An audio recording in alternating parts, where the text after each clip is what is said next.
नमस्कार. आज ज्यांना आपण भेटणार आहोत ते व्यक्तिमत्व म्हणजे मुंबई क्रिकेटच्या पिढ्यानपिढ्या त्यांनी पाहिलेल्या आहेत आणि नुसत्या पाहिलेल्याच नाहीत तर मी म्हणून अनुभवलेल्या आहेत. म्हणजे ज्यांनी विजय मर्चंट यांना खेळताना पाहिलं, विनू मंकड यांना पाहिलं, पॉली उमरीगर, सुनील गावस्करचा उदय ज्यांनी पाहिला आणि नंतर सचिन तेंडुलकरला एज ग्रुप क्रिकेटमध्ये ज्यांनी ॲज अ सिलेक्टर पिक केलं आणि ज्यांनी रोहित शर्माचा ग्रोथ पाहिला आणि सूर्यकुमार यादव ते शार्दुल ठाकूर पर्यंत. ते फक्त क्रिकेटरच नाहीत, त्यांनी कोचेसला कोचिंग कसं करावं त्याच्यावरती पुस्तक लिहिलेलं आहे. ते ऑथर आहेत, ते कोच आहेत, ते सिलेक्टर होते, ॲडमिनिस्ट्रेटर होते, क्रिकेटर होते आणि संगीतात सुद्धा ज्यांचं ज्ञान खूप खोलपर्यंत आहे. चला भेटूया विलासजी घोडबोले यांना. थँक्यू मला वेळ देण्यासाठी.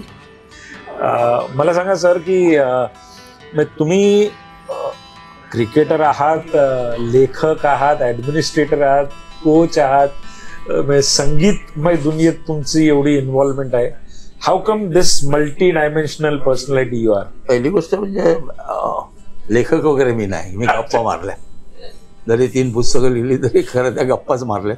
थोडं टेक्निकल तिसरं बुक आहे, coaching beyond, cricket coaching and beyond. पण त्या तिथेच माझा एक्सपिरियन्सेस मी शेअर केला. म्हणजे मी त्यात काय लेखक म्हणून मी स्वतःला म्हणत नाही. अच्छा.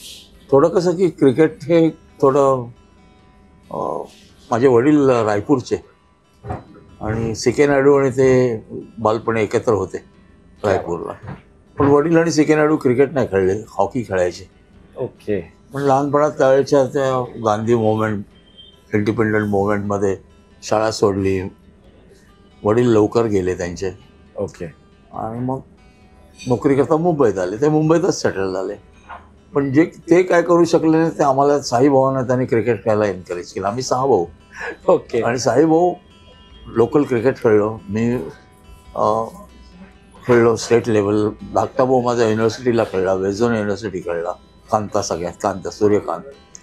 बाकी सगळे खेळले क्रिकेट. म्हणजे कांगालीत खेळले, इथले टुर्नामेंट्स खेळले, कॉलेजला खेळले. म्युझिक म्हणाल तर 1934 साली वडिलांनी म्युझिक चालू केलं दादरमध्ये. ओके. पहिलं म्युझिक सर्कल. त्यामुळे जी.एन. जोशी, सुरेश हळदणकर, राम मराठे, गोविंदराव पटवर्धन, आचरेकर, वसंत सगळे आमच्या घरचे लोक. काय बात आहे. घरी म्युझिकचं वातावरण होतं. वडील उत्तम भजन करायचे. त्यामुळे ती आवडच होती. आणि त्यात मग 2 वर्ष 13-14 वर्षाचा असेल तर गोष्ट अशी झाली, वडिलांचे गुरु म्युझिकमध्ये ते फयाज खानचे शिष्य होते. ओके. निमकर बुवा म्हणून. आणि वडील ऑफिसमध्ये त्यांचे बॉस आणि संध्याकाळी ते बॉस, असा एक तो सीन असायचा. पण त्यावेळची परिस्थिती इतकी खराब होती कलाकारांची. नुकतेच इंडिपेंडन्स मिळाल्यानंतर राजाश्रय होता तो पण कमी झाला. लोकाश्रयावर जगणं त्यावेळी कठीण होतं. बरोबर. पण मग वडिलांनी मला 2 वर्ष गाणं शिकायला पडलं. त्यातलं आमच्या 6 भावात माझाच आवाज बरा असं त्यांना वाटलं. म्हणून मी गाणं शिकायला लागलो. पण ते संबंध गाणं शिकताना एकंदर त्यांची फायनान्शियल कंडिशन त्यावेळची वगैरे बघून मन कुठे लागत नव्हतं शिकायला. तरी बळजबरीने मला 2 वर्ष आईवडिलांनी शिकवला. तर ते असं वय होतं की काय कळायचं नाही कारण काय मला बळजबरी करतात. पण त्याला सोशल अँगल होता जास्त की त्यांना त्यावेळेस 54 साली 55 साली 50 रुपये ते वडील त्यांना हे द्यायचे माझे शिकवणी. 50 साली काय किंमत होती बघा. तर हेतू एवढाच की व एक 50 रुपये दिले तर एक देणेकरी कमी होईल. तर दॅट वॉज द रिझन मी थोडं गाणं शिकलो. पण त्याचा मला क्रिकेटमध्ये खूप फायदा झाला. ओके. मुख्य म्हणजे क्रिकेटमध्ये रिदम आला. बॅटिंग, बॉलिंग, फिल्डिंग करताना खूप उपयोगी पडला क्रिकेटमध्ये. That is Y. संगीताशी मिळतं जुळतंच आहे क्रिकेट असं म्हणतात. हो, क्रिकेट आणि संगीताची त्यामुळे खूप मजा आली दोन्हीकडे. त्यामुळेच झालं की थोडं गाणं शिकलो होतं. व्याकरण कळत नाही गाण्यातलं अजूनही. पण गाणं काय खूप हरकत ऐकलं. नाही. सर आपण क्रिकेटकडे जाऊया परत एकदा. मला सांगा, तुम्ही लहानपणी जेव्हा तुम्ही मोठे होत असताना जेव्हा पहिल्यांदा बॅट हातात धरली, तुमचं क्रिकेटिंग आयडल कोण, ज्याला त्यावेळेस. पाहून तुम्ही मोठे झालात? MS पाटील, मधू पाटील, संदीप पाटीलचे वडील. क्या बात आहे. शिवाजी पार्कला ते दैवत होतं. He was as flamboyant as Sandeep much Patil. Better. Used to play badminton very well, very handsome, very stylish person. Okay. Much handsome than Sandeep, I क्या can बात say. आहे. किती यू कॅन इमॅजिन. ऑफकोर्स. त्यांचा आवरा पण खूप मोठा होता आणि यू विल नॉट बिलीव्ह, ते जर शिवाजी पार्कला 4 कोणे आहेत बघितलं तर तुम्ही, एक हरिनिवासकडे जातोय, हेमंतताई ठाकरेच आहे तिकडे जातोय, 4-5 ठिकाणी आउटलेट आहेत. ते आउट झाले ना की समजायचं की खूप गर्दी बाहेर येते, यात्रेला निघाल्यासारखी लोक बाहेर यायचे की समजायचं MS पाटील आउट झालेत. अच्छा. एवढा he was very popular, very popular. क्या बात आहे. सर तुम्ही म्हणजे तुम्ही बऱ्याच प्लेयर्सना पाहिलं, जसं मी मगाशी म्हटलं विजय मर्चंट पासून सर्वांना. If you to pick one cricketer मुंबईचा एवढ्या वर्षात झालेला, कोणाला पिक करायला रे? का कठीण आहे. नाही, I will not give you choice. कठीण आहे. If you ask me as a batsman, I would prefer Vijay Manjrekar the best. Okay. But why so? मग विजय मांजरेकरांबद्दल आता तुम्ही नाव घेतलं की ऐकलं ही वॉज थोडेसे रागीट होते किंवा he was outspoken. He was outspoken, fine, but why you bother about his nature? You have to look to his cricket, okay. Outstanding batsman he was. Unfortunately, त्यावेळेस एवढं पब्लिसिटी मिळायची नाही. Frequency of test matches were after 5 years, So what kind of batsman was he? Was he Very sound, defensive? very Yeah. sound, very sound batsman. Okay. त्यांच्याबद्दल even Prasanna says ना, he's the best batsman he bowled against him. He said. Oh. Prasanna says. आणि त्यांच्याबद्दल होतं की त्याने बॅटला age घेतलं तरी ते स्वतःला 2 शिव्या घालायचे आणि आज जाऊन लगेच बॅट साफ करायचे. म्हणजे दॅट वॉज दी थिंग, की बॅटला एज लागणं पण ही थॉट इज इन्सल्टिंग. क्या बात आहे. तुम्ही बॅट्समन बद्दल बोललात, पण त्याच्या व्यतिरिक्त एखादा ऑलराऊंडर समजा मी सांगितलं पिक करायला? ऑलराऊंडर मुंबईचे बरेच झाले. Polly Umrigar one of them, Vinoo Mankad. पण I think Vinoo Mankad was above everybody. Vinoo was a great cricketer, So he was a leg spinner. Left arm spinner. Left arm spinner, I'm sorry. Yeah. He was a left arm spinner. Yeah. And batting at what number? He started with 11, he ended it opener. क्या बात आहे. एखादी inning वगैरे पाहिली आहे हो, त्यांची? मी ते माझे कोच होते. ओके. त्यांच्या टेस्ट मॅचला बघितल्या, इथे रणजीला कमी बघितल्या, पण लोकल क्रिकेटला मी खेळलो त्यांच्या अगेन्स्ट. क्या बात आहे. I am very lucky cricketer myself, I consider myself to be lucky, कारण मी सुभाष गुप्तेच्या अगेन्स्ट खेळलोय. हो.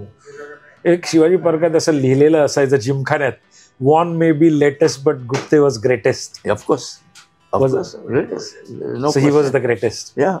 In leg Even spin. Gary Sober says so. Is it? मी कोण सांगणार? क्या बात आहे. Gary Sober says he was the best bowler. He says Shane Warne पेक्षा he puts him above him. Okay. Sir तुम्ही जसं म्हणालात की सो मी नंतरच्या इरामध्ये येतो किंवा म्हणजे कुठच्याही इरात, पण त्यावेळेला बॉम्बे क्रिकेटची जी रायव्हलरीज असायची, सो शिवाजी बाग जिमखाना वर्सेस दादर युनियन किंवा Siddharth college versus Ruia college, what kind of rivalry was that? Terrific. You can't imagine. Shivaji पार्कला दादर युनियन शिवाजी पार्कच्या मॅचला किंवा दादर युनियनवर झाली तर कमीत कमी 7-8 हजार 10,000 क्राऊड असायचा मैदानात. ओके. आणि त्यात बाळासाहेब ठाकरे पण असायचे मॅच बघायला. क्या बात आहे. प्रोफेसर रामप्रभू असायचे व्हाईस चान्सलर. मोठमोठी माणसं शिवाजी पार्कला जेवढे होते ना, त्या मॅचेस बघायला यायचे दादर युनियन शिवाजी पार्क. आणि मॅचेस पण खूप सुंदर व्हायच्या.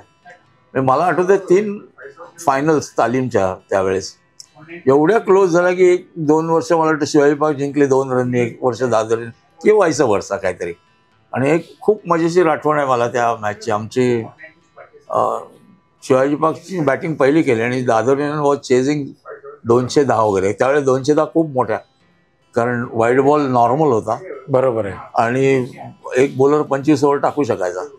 म्हणजे शिवाजी पार्ककडे शिवलकर, हर्डीकर आणि रमाकांत याचे तीनच बॉलर. दादरेनला 3च बॉलर. व्ही.एस. पाटील एका हँडला 25 ओव्हर, दुसऱ्या 25 ओव्हर नारायण पै आणि पांजरी, म्हणजे पीचा ट्रायो सांभाळायचे. त्यामुळे रन्स होणं कठीण होतं आणि फिल्डिंग रिस्ट्रिक्शन वगैरे काही नव्हती अशी.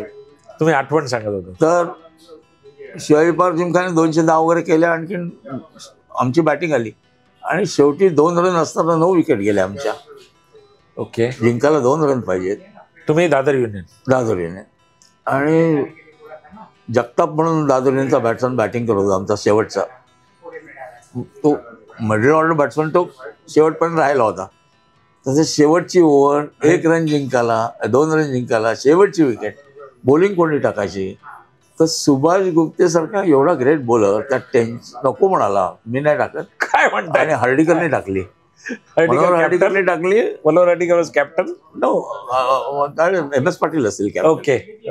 हर्डीकरने टाकली. आणखीन हर्डीकरने त्या बाबूने स्क्वेअर फ्लिक केला आणि तो सुभाष गुप्ताने ब्रिलियंट कॅच पकडला आणि ती मॅच हरलो आम्ही 2. असं खूप मजेशीर होता. तसं सिद्धार्थ दादर रुया कॉलेज असंच होतं. अच्छा. हो, खूप खूप टस्सल. 10,000 8,000 क्राऊड असायचा. हो, लोक ऑफिसला दांड्या म्हणून मॅचेसला यायच्या आमच्या. क्या बात आहे. मला कित्येक लोकांनी सांगितलं ना की रुया कॉलेज आणि of course Ajit Wadekar was champion batsman होता. पण त्याच्यानंतर सुद्धा मी कॅप्टन झाल्यानंतर माझ्याकडे एक बॉम्बे जिमखान्याचा फोटो होता, आहे की नाही माहित नाही, पण यू कुड मेक आउट अबाउट 7-8,000 क्राऊड सहज असेल अवतीभोवती. बापरे. एवढं खूप लोक मॅच फॉलो करायचे college cricket. Okay. Great era. So Vilasji, मी अजून एक प्रश्न विचारतो. तर एवढे आपण क्रिकेटर्स पाहिले आणि त्यातला तुमचा आवडता वगैरे सगळं आपण विचारलं. एखादा क्रिकेटर ज्याला तुम्ही पाहिलं आणि असं वाटलं की हे इंडिया खेळेगा, एखाद 2?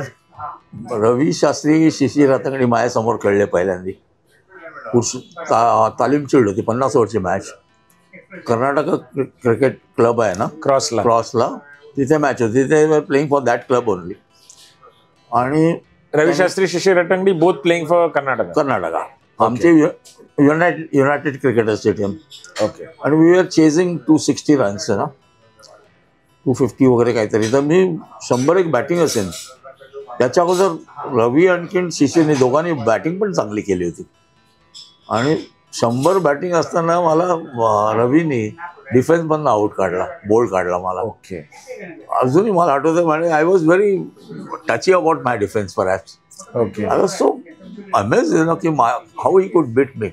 आणि जेव्हा मी त्याला बघितलं ग्राउंडवर फिरताना त्या दोघांना, आय थॉट की they should play for India. म्हणून मी व्ही.एस. पाटीलला फोन करून सांगितलं.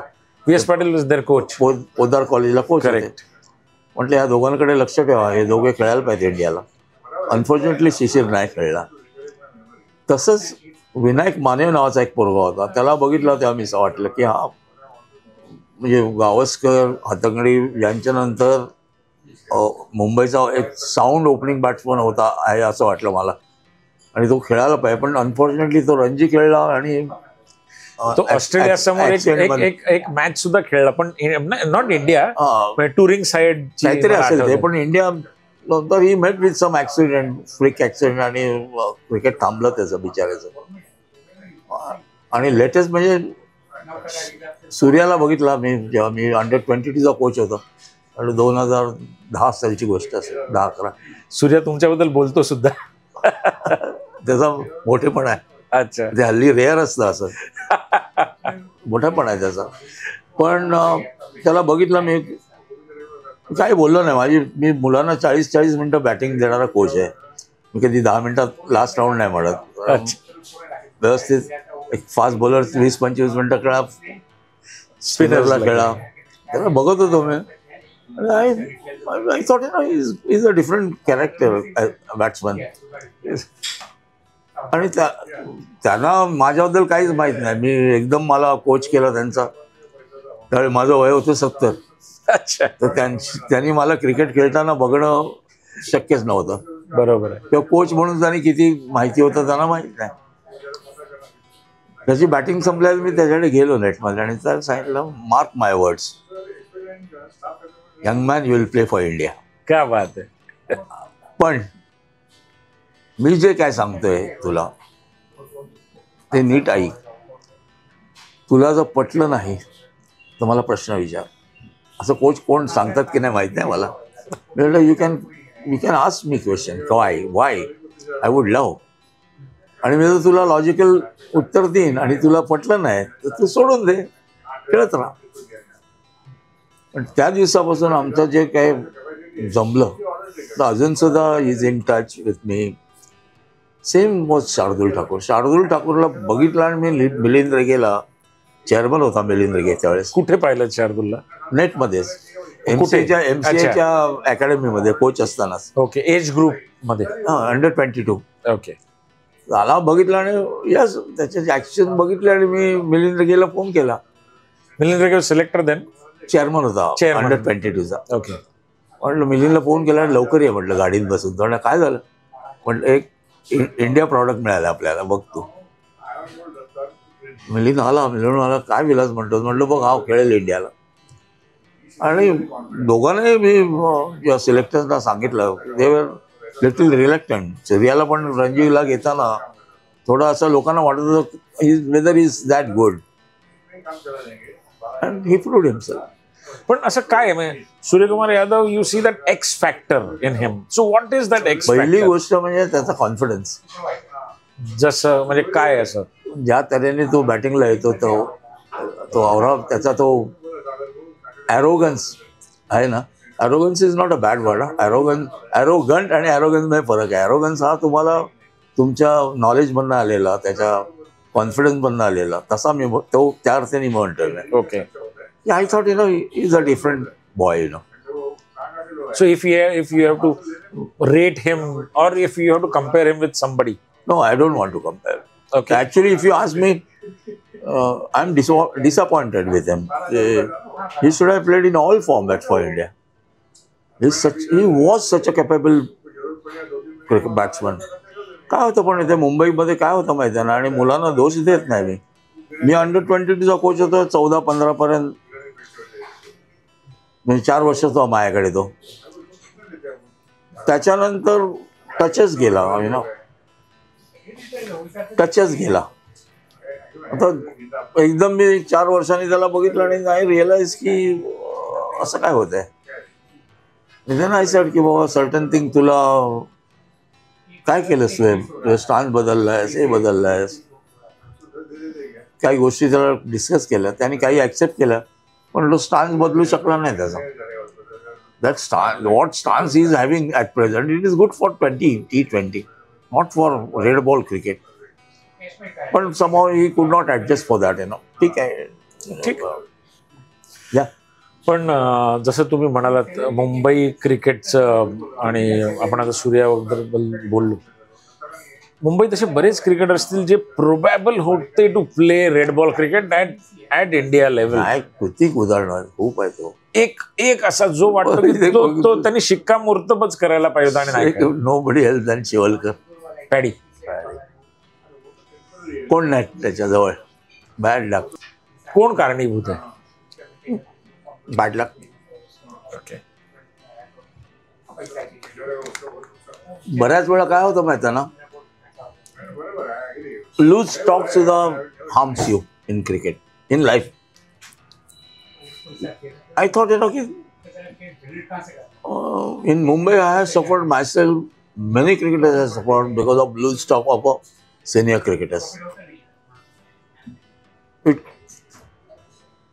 माउथ पब्लिसिटी हा जो प्रकार आहे ना, तो इट इज, आता आजचा मीडिया सोडून द्या, otherwise those days it was to spread like a wild fire.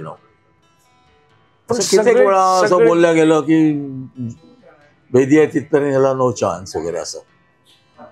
पण या बाबतीत तुम्हाला मी एक कॉन्व्हर्सेशन माझं व्यंकटराघवांबरोबर झालेलं ते सांगावंसं वाटतं. एकदा मी पॉली उंबरेकर, पॉली काका आमचे, आणि व्यंकट एका लंचला MCA मीटिंगला आले होते व्यंकट, आणि we are having a lunch together. गप्पाच्या ओघात मी तिला व्यंकटला म्हटलं, व्यंकट मला एका प्रश्नाचं उत्तर दे की इफ 2 ऑफ स्पिनर्स कुड play for India at the same time, you and Prasanna, why not 2 left arm spinners? भीषण आणि शिवलकर दोघंही डिफरंट टाईपचे बॉलर होते, जसं तू आणि प्रसन्न होता. Prasanna was very different bowler all together. Venkataraman defensive होता. तर he agreed with me. That is bad luck. कोणाला दोष देणार? I don't know. Was he better than Bishan Singh Bedi on bad wicket, म्हणजे on turning wicket. Rank turner. He will not allow to get runs. Bishan was, पण comparison करू नका तुम्ही, पण Bishan was Bishan, no doubt, but he was, if not, it may be 19-20. Okay. but 19 तो था ना, not 15 ना. असं आहे ते. बॅड लक. असे मुंबईत खूप क्रिकेटर्स आहेत असे. They could have played. विजय भोसले होता, सुधाकर अधिकारी होता. They should have played for India ना. तर मुंबईचे त्या बॉम्बे एरापासून आत्ताच्या एरापर्यंत तुम्ही पाहिलेले एवढे cricketer, if you have to pick best 11 of Mumbai according to you, difficult. Yes, I think I would say Vijay, Vinomankar and Gavaskar opening. Okay. Sachin number 3. Okay. Vijay Mandarkar 4. Okay. Between Wadekar and Venksarakar 5 and 6. Okay. But both I would prefer to be there. Paulie Umbriger 7. Naren Tamane wicketkeeper. Okay. Dattu Fadkar. Okay. Number 9. Dattu Fadkar. Then Subhash Gupte. Subhash Gupte. Ramakant Desai. Ramakant Desai. And reserves I would say 12th man Eknath Solkar, Rohit Sharma and Shivalkar. Okay. म्हणजे उद्या एखादा batsman गेला तर Rohit can make it. Okay. आणि तुम्ही पाहिलेलं सगळ्यात funniest cricketer कोण? असे खूप आहे. तो आमचा सुरेश सबनीस होता लोकल क्रिकेटमध्ये. खूप मजेशीर होता क्रिकेटर. कुठचा? Good performer. तुमच्या बँकेतला? बँकेतला. रुया कॉलेजला होता माझ्याबरोबर. इथे शिवाई पकला आम्ही बरोबर खेळलो. खूप फनी होता. तेवढाच परफॉर्मन्स पण चांगला करायचा. ओके. पण behaviour wise it's all funny. म्हणजे Sabnis around you will have some fun together. Kiranpur म्हणून तसाच होता. ओके. मी पुस्तकात लिहिलंय मी 3 कॅरेक्टर्स ऑफ मुंबई. अच्छा. दॅट बाब्या खानापूरकर म्हणून होता. बोरिवलीला होता. अलीकडेच I think he died. Okay. तो पण असाच होते. हे 3 कॅरेक्टर होते. ते म्हणजे they could do anything on the ground. म्हणजे थर्डमॅन वरनं पण अपील करू शकतील. एलबीडब्ल्यूचा. मुंबईने भारताला म्हणा किंवा जगाला म्हणा 2 सर्वोत्कृष्ट फलंदाज दिले असं मी म्हणेन. सुनील गावस्कर आणि सचिन तेंडुलकर. म्हणजे बरोबर. पण आय अग्री की तुलना होऊ शकत नाही. पण तरी who is not above? I think let's not go into it. Okay. It's unfair for everybody to compare. They are great. Yeah.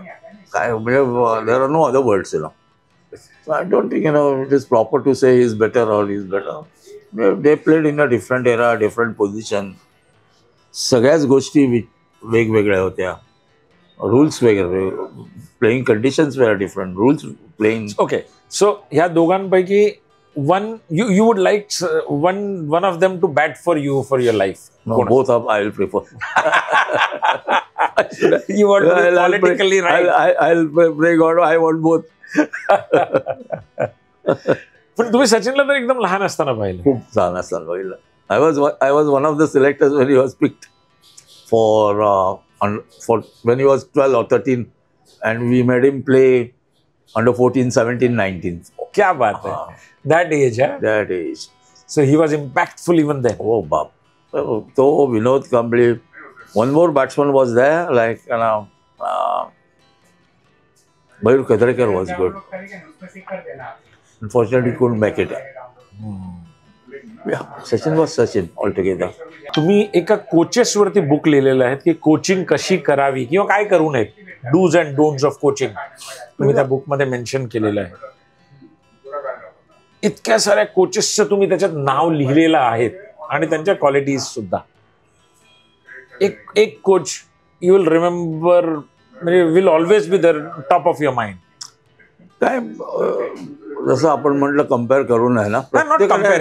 काय असतं, पूर्वीचे कोचेस होते ना ते आतासारखे क्वालिफाईड कोचेस नव्हते. म्हणजे की लेवल 1 लेवल 2 अमुक तमुक तमुक, त्यांचं पुस्तकी ज्ञान नव्हतं. To be honest with you, excepting one coach that was Vasant Damladi, then Umesh Kulkarni. They both did NIS coaching. म्हणजे दे आर क्वालिफाईड कोचेस. वर्षभर कोचिंगचा त्यांनी कोर्स करून आले. ओके. ते दोनच. पण बाकी सगळे कोचेस होते ना ते प्रॅक्टिकल कोचेस होते, MCC मॅन्युअल फॉलो करणारे. आणि त्यांना अनुभव, आणखीन त्यांनी जे गोष्टी ऐकल्या, लोकांकडनं शिकल्या, they used to pass on that, you no.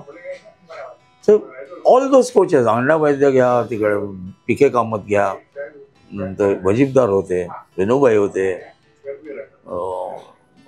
मोहिनी अमराडी, वसंत अमराडी म्हटलं ते क्वालिफाईडच होते, कमल भांडारकर होते. One of the best coaches. त्या सगळ्यांबद्दल मी लिहिलंय, त्यांच्या खासियत. करेक्ट. प्रत्येकाची खासियत काय ती लिहिली. कारण का सांगतो, आपल्याकडे ना डॉक्युमेंटेशन होत नाही. आज विनोबंकरांबद्दल कोचिंगबद्दल कोण लिहित नाही ना. Is a great allrounder, great allrounder, performance speaks for him, असं. पण कोच म्हणून कोणाला माहीत नाही किती मोठे होते ते. That I did. Madhav Mantri never coach me, but I played under him and learn so many things from him. तर ते ह्या सगळ्या गोष्टी I thought, and that is why I must be the only book like who has highlighted this about the coaches, you know. I can proudly say this. आणि पुस्तकात बाकीच्या गोष्टी पण लिहिल्या. त्यात मी संबंध पुस्तक माझं आहे असं मी म्हणत नाही, कारण I have interview Gavaskar. Gave me nearly more than almost 2 hours. We were interacting for 2 hours. I went all the way to Pune and met Chandu Borde to talk about certain things. I met Dilip Vengsarkar. He gave a beautiful interview on how talent scouting is done. I met Chandu Pandit, you know, for his motivation. Then I met Chandu Patankar sahib, senior most cricketer, about keeping. Me काय नव्हतं, कर्नाटकाचा wicketkeeper पूर्वीचा Sunil Gavaskar Benson एजेसला खेळला. Sadanand Vishwanath sir, तो इथे umpiring करायला आला तर मी त्याला भेटलो आणि त्याच्याकडनं मी just I made him talk about wicket keeping. So I thought you know की whatever is possible, whatever I learn and can gather information about coaching, I should pass on to next generation. Sir, तुम्ही मध्ये एकदा महाराष्ट्र टाइम्समध्ये मला वाटतं तुमचा लेख आला होता, सचिन तेंडुलकर आणि कुमार गंधर्व यांच्याबद्दल तुम्ही कम्पॅरेटिव्ह स्टडी होता. हा, काय होतं ते? मला ना, मी म्हटलं तसं मी म्युझिक खूप ऐकतो आणि कॉन्सर्टला रेग्युलरली जातो. मी कुमार गंधर्वांना खूप ऐकलं, Bhimsen. You name the singer I have heard him in Mumbai of that era. आणि गाण्याला बसलं ना की कुठेतरी क्रिकेट आठवतं आणि क्रिकेट बघताना कुठेतरी म्युझिक आठवतं. मी रोहन कनाला पहिल्यांदा बघितलं तर कुमार गंधर्व आठवले मला. क्या बात. रोहन वॉज सो रिदमिक आणि त्याच्या बॅटिंगमध्ये एलिमेंट ऑफ सरप्राईज होतं. नाही तर आज सूर्यकुमार असा येऊन मारतो वगैरे आणि पडतो बिडतो ना, रोहन कना एक तरी शॉट असा खेळायचा की तो बॉल बाउंड्रीवर जायचा आणि हा पाठीवर पडलेला असायचा. व्हेरी रिदमिक आणि काय वर्णन करतात त्याचं. तसं कुमार गंधर्व होतं. इज एलिमेंट ऑफ सरप्राईज होतं. केव्हा तुम्हाला काय पटकन असं चमकून जाईल ना, दॅट वॉज द थिंग हीच गोष्ट मला कुमार गंधर्व आणि सचिन पण वाटली की कम्पॅरेटिव्ह करता येईल. मी जेव्हा भीमसेन जोशींना ऐकायचो किंवा सुनीलची बॅटिंग बघायचो, ते एकमेकाची मला आठवतं. सुनील जसा भीमसेनजी कसं सुरुवातीला एक 5-10 मिनटं सेट होईस्तोपर्यंत स्वरसाधना करतात, आलापी करायचे, आणि एकदा सेट झाले की मैफिल जिंकलीच त्यांनी. तसं सुनील होता. सिंगल काढ 10-15 सिंगल झाल्या, 20 मिनटं झाले की बॉलर मेले, तर 100च करणार. सचिनला कसं, म्हणजे काय, what element you thought? Sachin आणि कुमार गंधर्वला खूप सिमिलॅरिटी आहे त्यांच्या लाईफस्टाईलमध्ये, त्यांच्या करिअरमध्ये. दोघंही, कुमार गंधर्व 8 वर्षाचे असताना मैफिलीत गायला लागले. ओके. आणि म्हणजे त्यावेळेची लोक सांगतात, जे ऐकलं वाचलं मी, की मोठमोठे कवई सांगायचे ह्याला आधी नका बसव, आमच्या नंतर बसून द्यायला गायला. 8 वर्षाचा.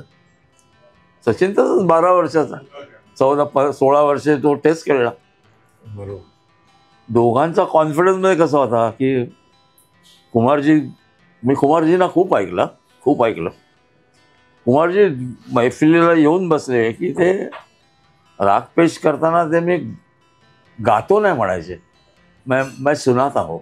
ओके. मैं आज आपको भूप सुनाता हूँ, मैं बागेश्वरी सुनाता हूँ, उसके बाद ये सुनाऊंगा ऐका. तो कॉन्फिडन्स होता की काय करायची ताकद होती. तसं सचिनचं आहे. नजर नुसती कळायची बॉलरचं काय होणार आहे. That is how I have develop. दोघे कुमारजी 6 वर्ष बेड रिडन होते, त्यांना बोलायला पण शक्य नव्हतं, पण त्यांनी 6 वर्षानंतर संबंध चमत्कार त्यात झाला. त्यांच्या गाण्यात सगळी स्टाईलच बदलली त्या माणसाने. त्यांना एक लंग होता. तरी एवढे वर्ष गायले ते. सचिन इंज्युअर्ड झाल्यानंतर पॅडल शॉट शोधून काढला, आणखीन काही शॉट शोधले आणि झालं ना. तसं आहे ते. ओके. आता मी एक शेवटला येतो. असं म्हणतात की मंत्रालयात जे राजकारण चालतं त्याची सुरुवात इथून कुठून तरी होते. शिवाजी पार्कात ते सुरू होतं. मी तसं नाही म्हणणार. ते BCA MCA पर्यंत जातं आणि मग मंत्रालयातून स्थगित होतं. किती तथ्य आहे? तथ्य तुम्हाला तुम्हीच काढा शोधून. मनोहर जोशी एकदा भाषणात म्हणाले होते, करेक्ट, की मी जेवढं MCA राजकारण शिकलो ते राजकारण नाही शिकलो. करेक्ट. त्यांचं फेमस एकदा त्यांनी भाषणात हे बोललो होते. करेक्ट. त्यामुळे राजकारण आहेच, क्रिकेटमध्ये आहेच. ओके. सगळीकडेच आहे आता. चला, okay. Thanks for your time. मजा आली. Thank you very much. Pleasure is mine. Okay, thank you. Bye. भेटू. नक्की.